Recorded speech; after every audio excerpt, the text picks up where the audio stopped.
কুরআনের ক্রিয়াপদ অতীতকাল। আরবি অতীতকালকে আমি দিয়ে অর্থ প্রকাশ করতে হলে মূল ক্রিয়ার শেষে তু যুক্ত করতে হয়।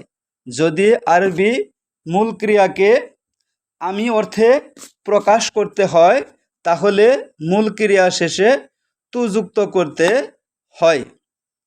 যেমন সে বলেছে কলা, তাহলে আমি বলেছি কুলতু। সে বিশ্বাস করেছে আমানা, আমি বিশ্বাস করেছি আমান্তু। সে জেনেছে আলিমা, আমি জেনেছি আলিমতু।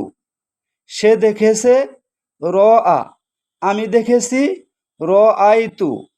সে কৃতজ্ঞতা প্রকাশ করেছে শাকারা, আমি কৃতজ্ঞতা প্রকাশ করেছি শাকারতু।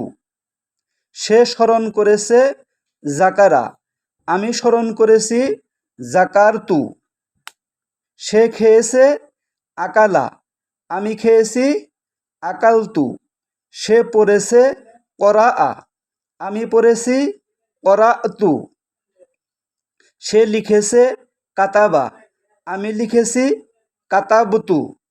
সে কাজ করেছে আমিলা, আমি কাজ করেছি আমিলতু।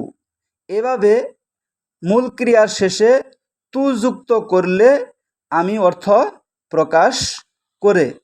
ভিডিওটি নিজে বারবার শুনুন এবং শেয়ার করে অপরকে শোনার সুযোগ করে দিন।